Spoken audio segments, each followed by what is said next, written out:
Hi guys, welcome to another edition of The Big Shift, where we go into fascinating people and exceptional lives and really uncover what makes them exceptional on their journey.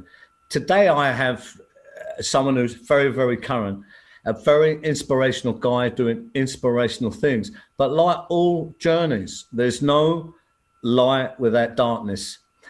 It's with a great pleasure I have to introduce Marvin Herbert. How are you, Marvin? Absolutely phenomenal, I must say so myself, Steve, if I'm being brutally honest. I never thought I'd be in the position I'm in today. I never thought I'd be as happy as I am today. I never thought I'd be as sort of harmoniously content with my existence. You're doing some wonderful work, but look, for viewers out there who don't know you, you've had a lot of darkness in your journey.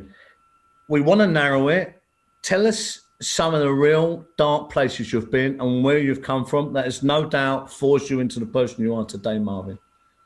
Well, what I'll do, I'll bullet point basically in chronological order of events from what I can remember. So I was born in Liverpool in 1972. I was born to a Afro-Caribbean. My dad was Afro-Caribbean from Barbados. My mum was from Liverpool in Croxton, which is a very racist area. It was a very conflictuous relationship from day one, my mum being with my dad, living in Liverpool. Basically, the first traumatic experiences I had was because I can only refer to everything in my life through the trauma I've been through. So I only go back to the traumas because I can't really remember any really lovely times as a kid. I remember a couple of snippets playing in the garden, sun, playing in the park, playing around my nan's, going around my granddad's, all that sort of thing. I remember having pleasant times with family gatherings, but my home life, I don't really remember much of it. So the trauma-based stuff started from the age of 18 months old. I remember falling on a bottle, 18 months old, and the bottle going right through the whole of my leg. Went in one side and come out the other. I remember getting held down on the gurney in the hospital and getting an injection put into that. After that, I remember getting run over, running out of Sunday school, believing that no one loved me because all the kids got presents and I never got given a present, but they were saving my present to the end because it was such an exceptional present. And then basically I just assumed I never had no present. I've run out crying, running the road, bang, I've been hit by a TR7, gone up in the air. I remember turning around, seeing people on the top deck, the top level of the deck of bus. I've hit the floor. But I remember being in Alderhay Hospital. I remember being in there. I remember my leg in a traction with weights on it. And then I remember playing in the new cathedral grounds on Brownlow Hill. I used to live in a place called St Andrew's Gardens, which is next to the Bull Ring, or it is the Bull Ring. I'm not specifically correct, yeah. But I went to Mount Pleasant Street School on Pleasant Street. I used to walk there. I remember that. I remember playing in the cathedral grounds before it was all properly developed. It's properly developed now, but when I was a kid, it was the cathedral was there, but all the grounds was like wasteland. I remember playing on there. I remember my first dog, Butch, getting run over, and we buried him on the grounds. And then I remember London. We moved to London. Once we moved to London, we moved to a place called Chalk Hill Estate. Now, Chalk Hill Estate was... I know it very, very well. I've a lot of experience there. Wembley, right? Yeah, over Wembley. So basically, we moved over there. It was a pretty large Afro-Caribbean community. I felt kind of at home because there was no real racial conflict from my knowledge there. I never experienced any major racial conflict there. So we went Sunday school on a Sunday. My dad played dominoes on a Saturday. He played football on a Saturday also. And he used to go to the local annex and play dominoes and pool because my dad was an exceptional pool player. He was known, Bayesian Barry Herbert. He was known in Stonebridge, Harlesden and Ladbroke Grove, Kilburn for his pool playing skills. And he was really good. Someone I aspired to be like growing up playing pool, but I could never get there. So basically we went, I remember that was a harmonious, nice, it was lovely. The only bad thing about that is every time we used to run a bath, the bath used to be filled up with red ants when you'd go in there. So it was part of a trauma-based, I don't like this place. This place is horrible. So then we stayed there for a little while, and then we moved. What I would like to say is one of the best things living on Chalk Hill Estate was the smell of the McVitie's biscuit factory. Because like, that was all that you could smell in the air. When that wasn't in the air, then you could smell the sewers and things like that. But I remember that I've always got fond memories of that smell.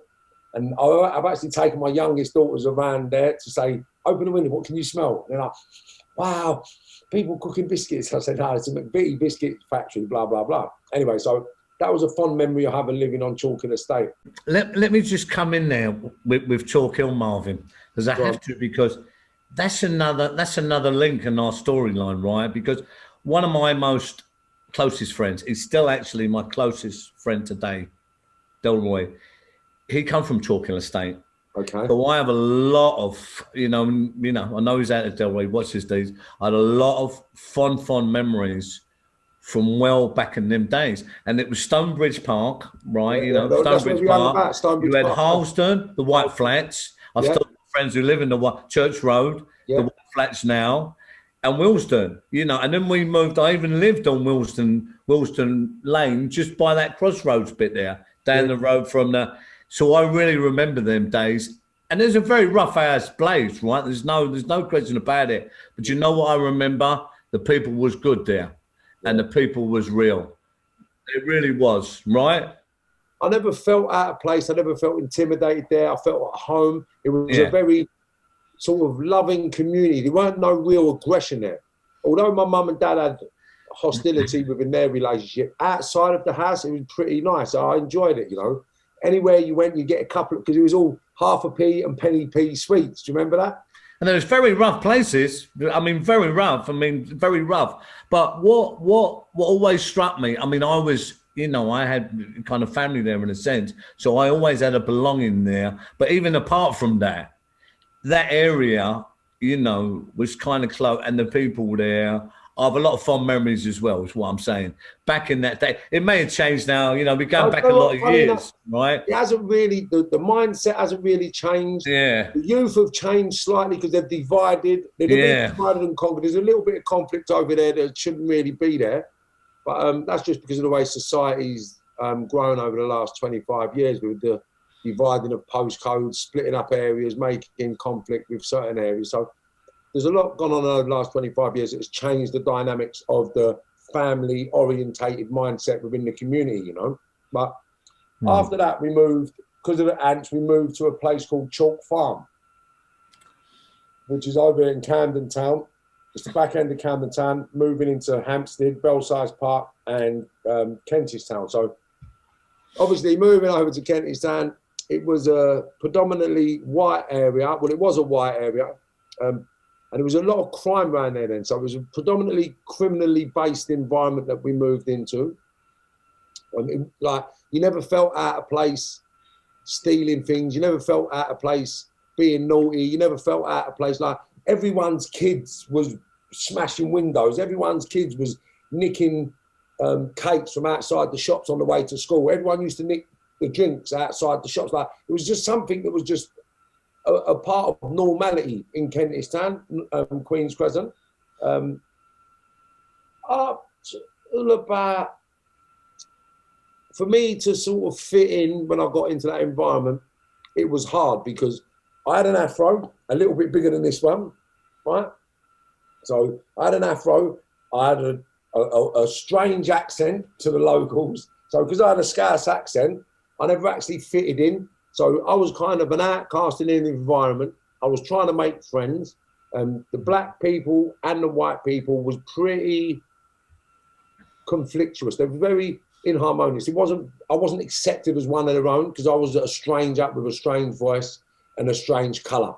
So the black kids didn't really take to me because their parents didn't like me around, or in their house rather. So I wasn't allowed in certain people's houses because I was mixed race. I wasn't allowed in the white people's houses because I was black. So starting out, it was very confusing why I couldn't go in certain people's houses, because obviously my mum was white. So I'd be like, but my mum's white.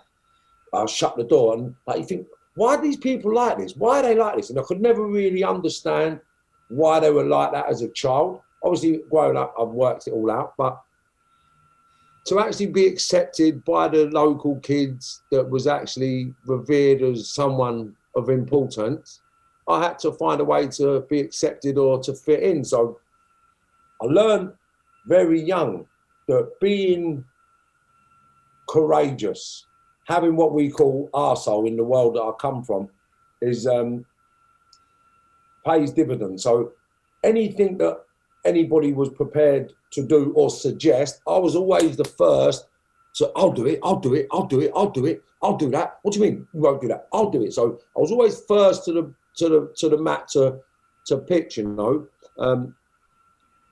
Anyone had a problem, I'd take care of it. I'd fight, like, if there was a problem with someone in school that I liked, I'd fight their fights for them. I'd fight their battles. Like, people weren't allowed to do things, I'd do it for them so they didn't get in trouble. So I sort of allowed myself to be used by people as a benefit and just sort of fell into a sort of mental acceptance of reality. So, this is interesting. Let me come in there, is because this is another real synergy between us, by the way. You know, I mean, my story, you know, it's out there as well, all over the press. But in the same way, I was born here, but I went to Belfast, right? So when I come back when I was 9, of course, I had that harsh Belfast accent. So I was like you know, Scass accent, it's really different. It's like the Belfast accent, right?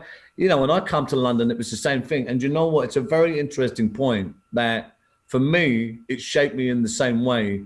It's that belonging thing, wanting to be a part of, not apart from. And what I found myself doing, Marvin, was exactly the same thing, was being more gamer than everyone else, the lunatic. And in a sense, this drew, I mean, I thought at that time, the right kind of attention to me.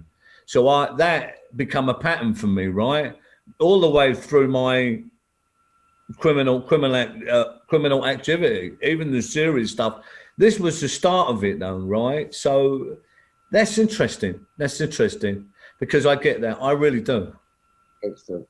So then basically trying to fit in, fighting everyone's battles was something that I found comfort in because I could actually fight. So I think from 9, 10 years of age, I'm making impact with the environment. I'm making friends in school. I'm making friends outside of school. So I'm starting to fit in. So by the age of 10, by the end of primary school, because I can't really, the ages really do me. So at the end of primary school, everyone knew who I was because of the people that I had fights with in school and out of school. So I'd had a few fights in school with some hard people that was revered to be the hardest in the year or hardest in the school. And I kind of beat them up and sort of, I was recognised for all the wrong reasons, Steve, you know. So I sort of hit the front by being the most violent, by being the most aggressive and being the most game. So because that happened in primary school, by the time I was going secondary school, I was already hanging around with the older kids because some of the older kids never had the same arsehole that I had to go out and do what I was doing. So I'd always get, Marv, here, do you want to come and do this? Do you want to come and do that? Yeah, I'll come and do that. I'll do this, I'll do that. So the crime started at the end of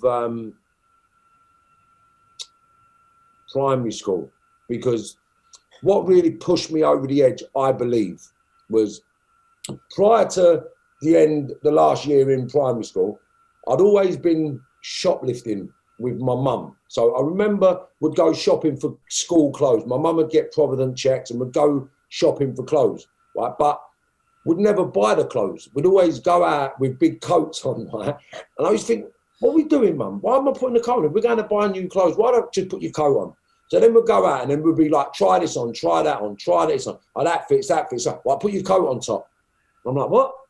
Put your coat on top. I was like, I don't want to put my coat on. I want to be hot. Put your fucking coat on. And then you get a slap for not putting your coat on. So then I sort of started realising, hold on, my mum ain't paying for this. We're nicking it. Mm-hmm. So because that became a part of my normal every year, and then I go shopping with my mum. You know, we got to go shopping, so you got to go shopping with your mum. And then you see your mum putting stuff in her bag.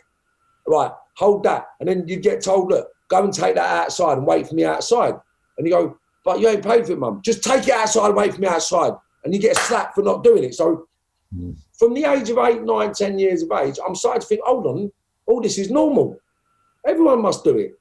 So I mean, so then basically, when I started hanging about with the kids in school, I'm going nicking with them, doing bits and pieces. So what, you lot don't nick stuff? And they're like, no, I'll get in trouble with my mum. And I'm like, well, I'll do that with my mum. My mum does that with me. And they're like, shut up. I say, yeah, sweet. Watch, this is how you do it. So I'm copying what my mum used to do with my mates in the shop, right? Anyway, I'm in Woolworths in Queen's Crescent one day, and I've gone in, and what we used to do, we used to put our sleeves in our pocket like that, but then get, like, I'll show you. So you get your arm like that, you put your sleeve in your jacket pocket, and then you use your hand like that to take your stuff. No way, the false arm trick, yeah? Yeah. Right? So basically, Sleight of hand, right? Sleight of hand. Yeah, come on. So we used to do that. So I've gone into Woolworths, and I'm doing that with my mates. Yeah. So I've been called by the store detectives. Right. So then my dad, the store detectives take me home to my dad. I knock on the door. I'm there, and they said, "Oh, your son's been caught shoplifting." I had a packet of Wrigley spearmint gum and a Star bar. Right.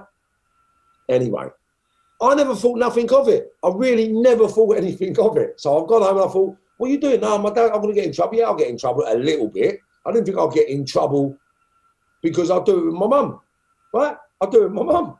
So I've gone home, happy as Larry, saying to the daughter, why are you taking me home? No, my mum and dad won't care. They won't care.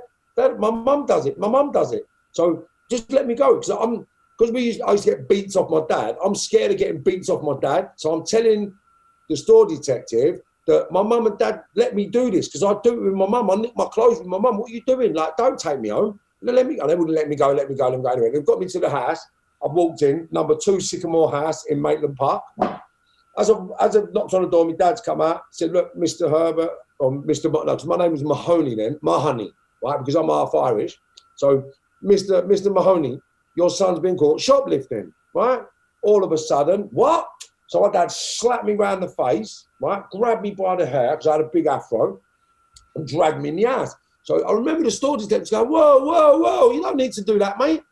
He's only nicked a couple of sweets. And he's gone, don't worry about that. Thanks for bringing him home. You little shit. He slammed the front door. Then he's just sort of slap me. You want to fucking embarrass me? Bringing police to the door. I said, no, they were store detectives. What are you doing, Dad? It wasn't the police. Dad, So I'm getting beaten. Shut up. So he dragged me down to the kitchen. And then basically, he's put the gas stove on, like, tick, tick, tick, tick, tick, tick, tick. And I'm looking, thinking, what are you doing? He's put the gas, you want a fucking thief? Bring the police to my house. And then basically, because I never realised that he was an international drug smuggler and police coming to the house is a problem for him, he just panicked. Right? Yeah. So I sort of empathise with what he'd done and how he'd done it now, but when he'd done it, I was just devastated. So he's got my hand, put it over the gas stove, and he burnt my fingers until they started bubbling. I was like, ah! Anyway, cleaned my eyes out, and then he pulled his belt off, dragged me into the bathroom, put the bath on, made me sit in the bath until the bath filled up. Well, not filled up, but got me wet with cold water, then dragged me out of the bath by the hair, and then beat me with a belt. Took me to the bedroom and just battered me all around the bedroom and told me to go fucking bed. And then, you know, like I was just lying in my room just thinking, how could you do that to me? Like, I go out with my mum. We can't condone that behaviour is the first thing, right? Because it doesn't lead to good things. Look, we know it's hard and, you know, there's a lot of other things. Where we grew up, it was tough. When he's beating me and he's battered me and I'm sitting in the room, I'm soaking wet, I'm bleeding where the belt's been and my hands like all bubbled up. And I'm thinking, what the fuck? Like, why has he done this to me? Then my mum's coming. I said, Mum, I only done what you do.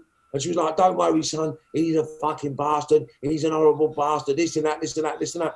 And it was that point there that I thought, you know what? I fucking hate you. I hate you. I hope you die. I hope you get run over by a bus. I hope you get taken up by aliens and dropped out of an aeroplane and splatter on the planet. And that was the turning point for my emotional connection to my dad. I started to hate him from that point. And I think because of that hatred, it led me on to not respect him. So then, because of that, I never wanted to be like my dad. So because my dad used to get all the attention for being a drug dealer and doing all the weed stuff, I never wanted to venture down that road. So I used to sit in front of the telly watching the Sweeney, and the way they used to be, so, all right, mate, sweet, kush, this and that, money here, cars, houses. I thought, that's what I want to be. And that beating actually pushed me that far away from my dad that without even realising it, I just sort of opted to become an armed robber. Yeah, do you know what? I get that. Look, the belt, I used to get the belt as well. The same thing, right? The same thing.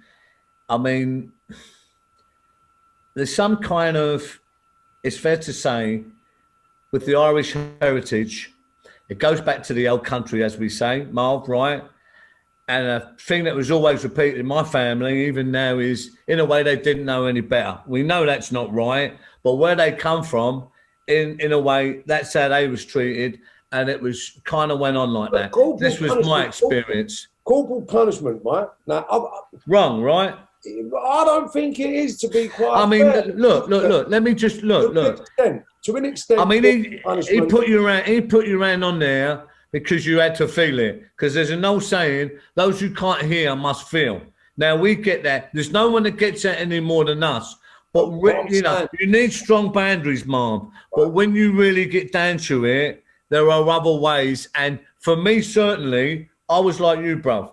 I was kind of, if you keep hitting the dog, you should just make me madder.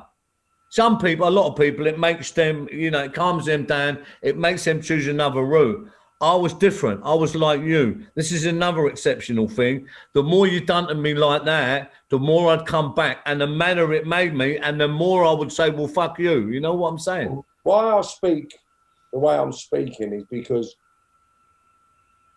if my dad never done what he'd done, I wouldn't be sitting here today, because I wouldn't have ventured on the journey I went down, and I wouldn't have become the man I did.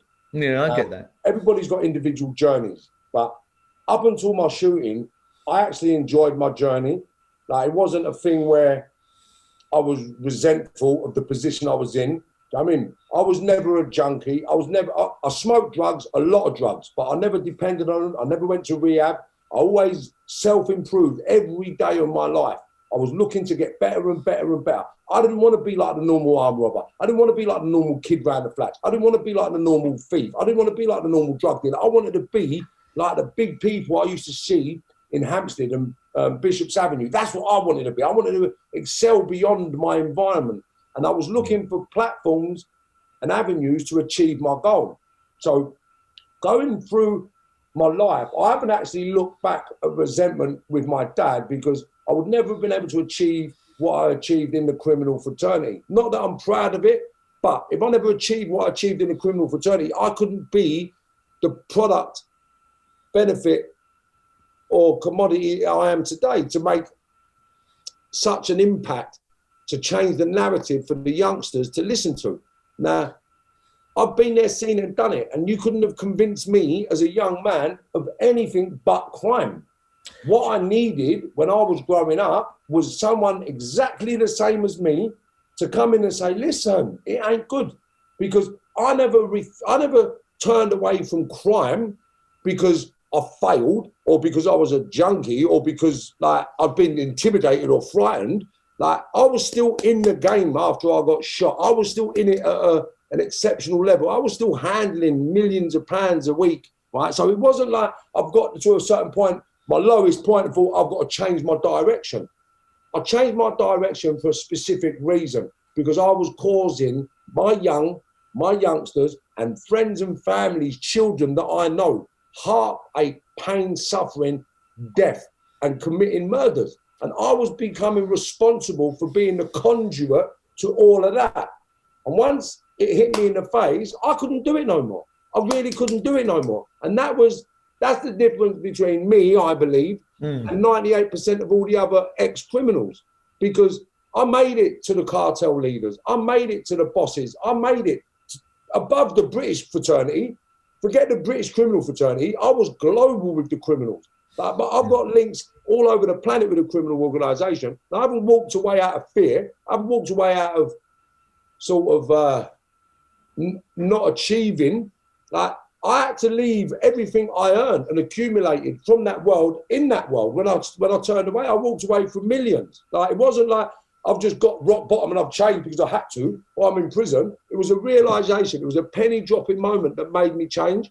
And that money, I went to see a spiritualist, and I had a couple of million quid around me. And I said, well, I want to tell me my story. They said this. Well, one day when we were sitting down, Steve, I'll let you hear the reading yourself and you'll understand what I'm talking about. So he's telling me all these things. And I said, yeah, wicked. I'm going to do this. I'm going to do that. And then he said to me, to go into this new world, yeah, you need to have clean hands. I said, yeah, I've got clean hands. I'm not going to commit no crime no more. He said, no, but everything you own that come from that world has to be left in that world. Otherwise, you wouldn't succeed.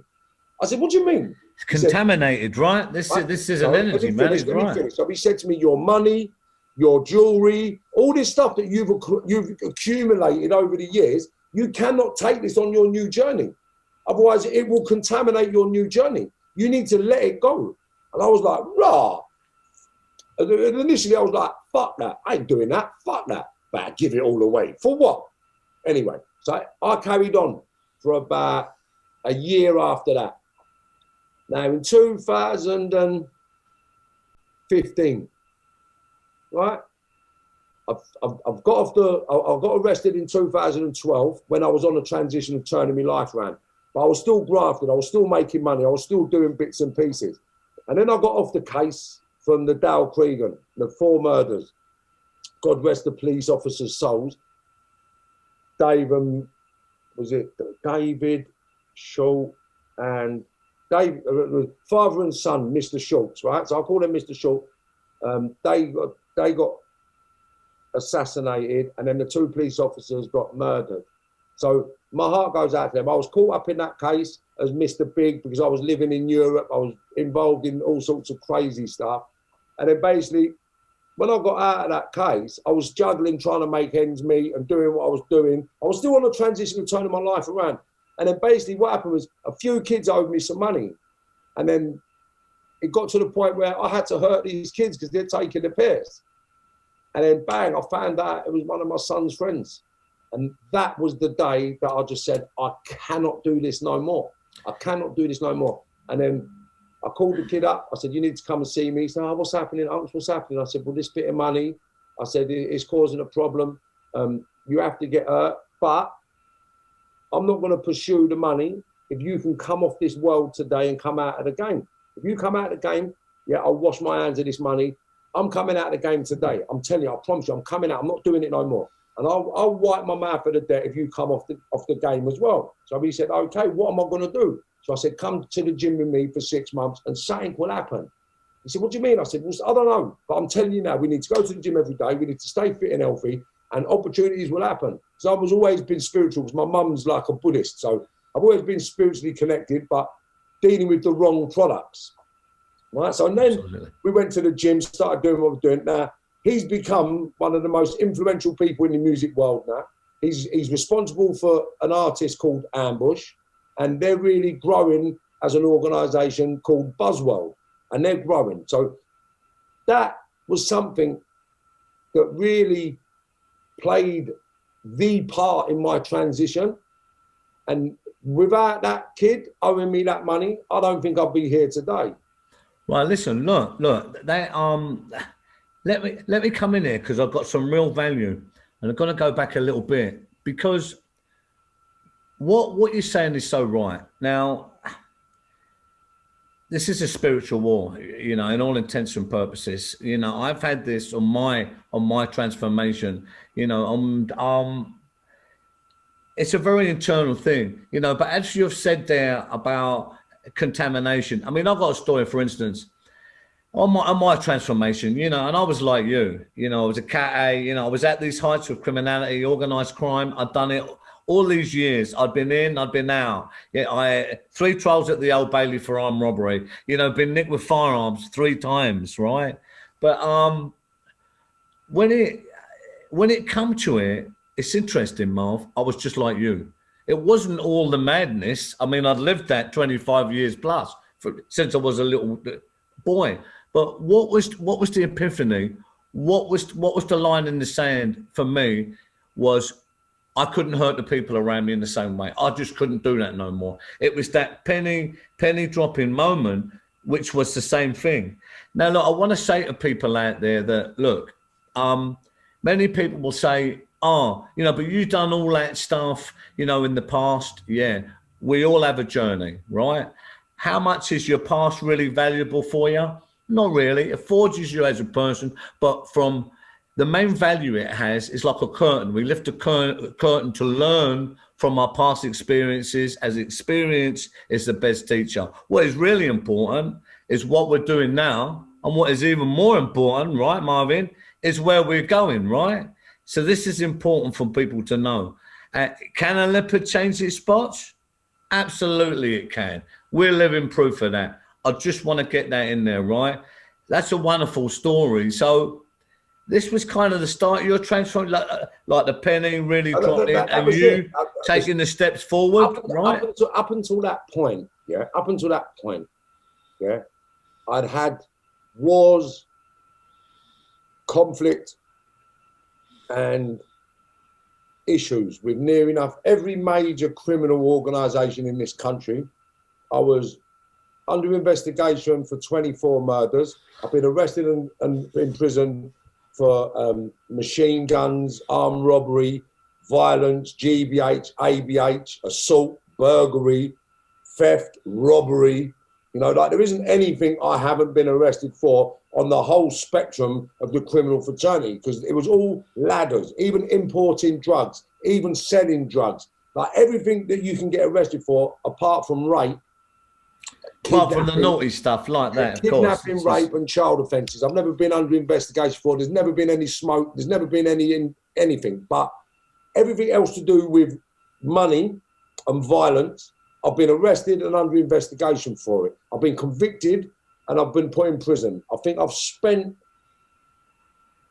I don't know how many years of my life in prison, but I've done 5, 4, 3, 18 months, 12 months, a year here, a year there, a year here, a year there. Like every time I used to get nicked, I was on remand for a year or 18 months or 21 months. I was on remand and then I'd get out. So I've done a lot of bird on remand and got no sentences because the crimes we was getting arrested for, a couple of them were fit-ups, which is a standard procedure when you're so active and prolific. Considering I never had a job in my life until I got out in 1997. I worked on the roofs for my mate's company to see out my license. But up until that point, and up until after I got shot, I've never worked a day in my life. Marvin, before we go on, I have to ask you just one question. Now, look, people ask me this all the time as well. And I know it's a process and there's a lot more to it. But if there was one thing, bruv, right, in your history, just one thing, a central fundamental thing that you think was the main driver in turning you into that criminality, to go into serious criminality, what do you think it would be? Just materialism, really. Wanting to be like everybody else, wanting to have what everybody else has got. Because the life that I led as a child, my dad was a drug dealer, my mum was a party girl. So my mum was high a lot of the time. She'd led a life that some people wouldn't be proud of, like we was abandoned a lot as children. I was left on my own with my brothers and sisters and my cousins because my mum and her sister was like 2 peas in a pod. So growing up, there was a lot of abandonment issues because they was out partying. We were left indoors for 2, 3, 4 days at a time. There was no food, there was no money, there was no clothes. We were like the tramps who were trying to not be tramps. And it was just one of them things that I wanted to fit in. And that was the main driving force for me to be involved in crime. It was just, I had to have what everyone else had. And because by the time I turned 14, 15, we was earning thousands of pounds. I'm not going to work for 150 quid a week. Why am I going to do that? I'm getting a couple of grand a week. All I've got to do is nick fucking 10 stereos. I've got £1,000. No, 7 stereos, you get £1,000. You get £150 for the Blower Punt, New York. So going out every day, nicking car stereos, burgling houses, you used to get £100, £150 for a video. Do you know what I mean? And then it weren't hard to make money. So I'm not trying to glorify what I've done. I'm just saying that at that stage of my life, yeah, getting a job wasn't an option. And then every time I went, or every time I had opportunities to work, I was always programmed by my elders. I like to call them the groom and Fagin mindset of people. They tell you you're a mug. What are you going to work £150 a week for? And they never explain to us or give us the information on how to create companies and how to grow a product. All the product growth and all the investment opportunities, properties, we never understood none of that growing up. So we was all ignorant to it. So when you're telling me go work for 150 or get a job, I'm thinking, what are you talking? I'm never going to fucking work. And it weren't until, and I'm being honest now, it weren't until I was 42 years of age, right? 42 years of age, right? I got to 42 years of age and realised and how it happened. I speak to a friend of mine. Someone said to me, he's worth about £400 or £500 million. I was like, shut up. He said, I'm telling you. So I started quizzing him one day. So I said, how'd you get that money? And he was like, building companies. I was like, what do you mean? And he said, well, we get a company, we grow the company, we get it to a certain level, and then we sell it with a share option in it. What do you mean? He said, well, just imagine this. Imagine you started McDonald's and then you sold it but held 2%. Imagine having 2% of McDonald's right now. And I was like, wow, that's sick. He said, that's a company that's grown. So if you've got a product that can grow, then the company can grow.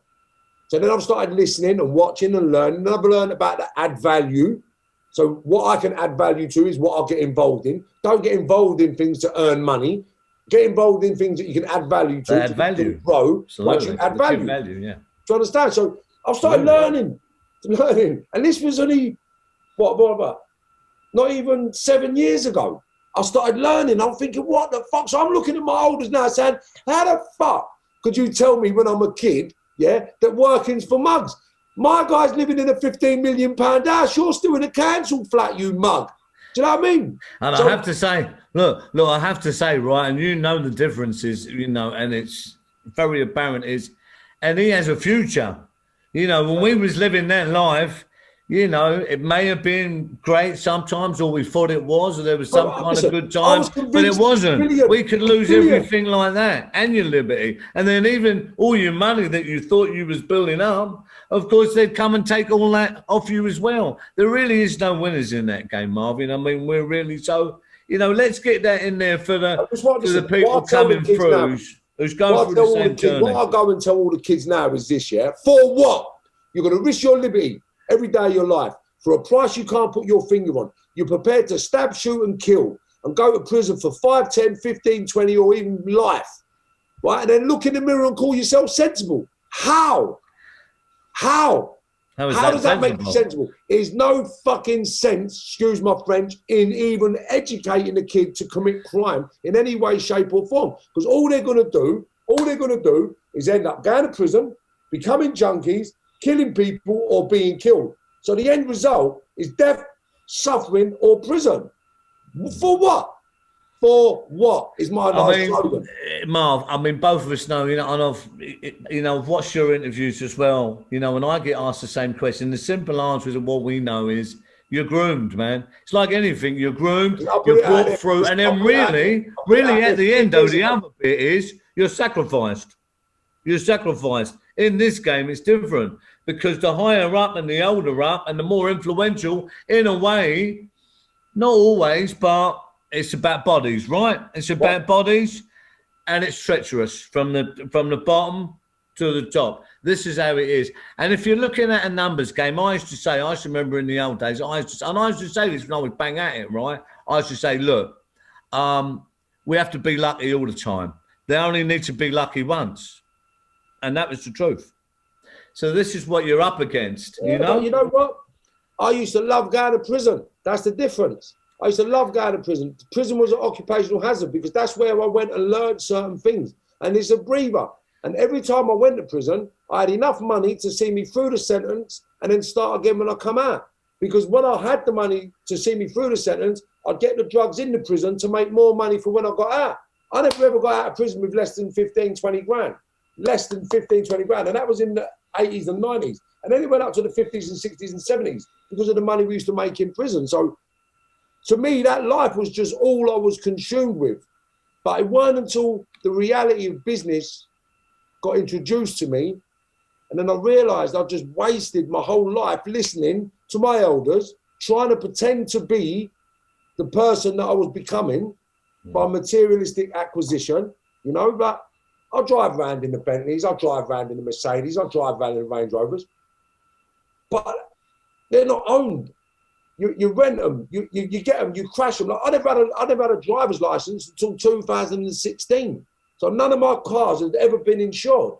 I was never legit. I couldn't have anything addressed to anything to do with a house, an apartment. Like, I rented all my houses, I rented all my apartments, I rented everything. So I was like a man of straw. I didn't exist, you know. But I believed by the programming, by the groomers and the Fagin mindset of my older peers, yeah, that this is the way to live. And I was happy doing it. I was happy with money under his floorboard. I was happy with money under his floorboard. I was happy in their house. Like, I had a little group, right, of old age pensioners, like my mates, aunties and granddads, that used to look after all my money. I had hundreds of thousands of pounds around Queen's Crescent, just parked up everywhere. And that grew up into millions. Is there, this is another interesting thing I want to ask you, because even now, I mean, my life's drastically changed. It's out there. I am a complete metamorphosis. You know, people know my work, but I still get mad visions, mad, violent, and it can come at any time. Even when I'm with my kids, and I think, what is that? Do you ever haunted by any kind of stuff from the old days, Marvin? What I've realised is this, right? I lived 100%, 365 days a year in my limbic system, every day, right? So that silverback, they call it, the Professor Steve Peters calls it a chimp, okay? But I had a silverback. So my silverback, yeah, is still there. But I manage my silverback correctly now. And I won't allow my silverback to dominate my choice-making processes. Now, I'm still the same person. Nothing's changed apart from my products and my behavior. So I'm still the same person inside, but I choose not to commit crime. I choose not to hurt people, and I choose not to be taking out my children's lives. So they're the three fundamental points that I focus on every single day. And anything that makes me feel, I'll just move. I'll just leave. I'll just go. And I won't engage. Now, the minute you make me feel a certain way, that's the end of our relationship. It's the end of the relationship because I can't be in it. Because I know if you push and push and push, there's a great possibility that my silverback will come out. And that's what keeps me in check.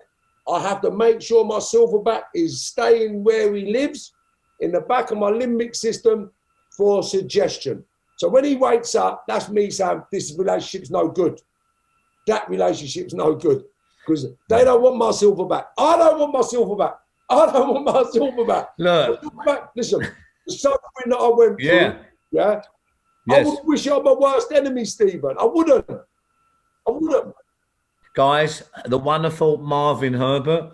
Make sure to subscribe, like, press the bell as well, the notification, because you'll always know, when something fresh comes up. We have wonderful guests like Marvin on exceptional journeys, and we look to go deep and find the value for you to help you expedite your own personal journey of success.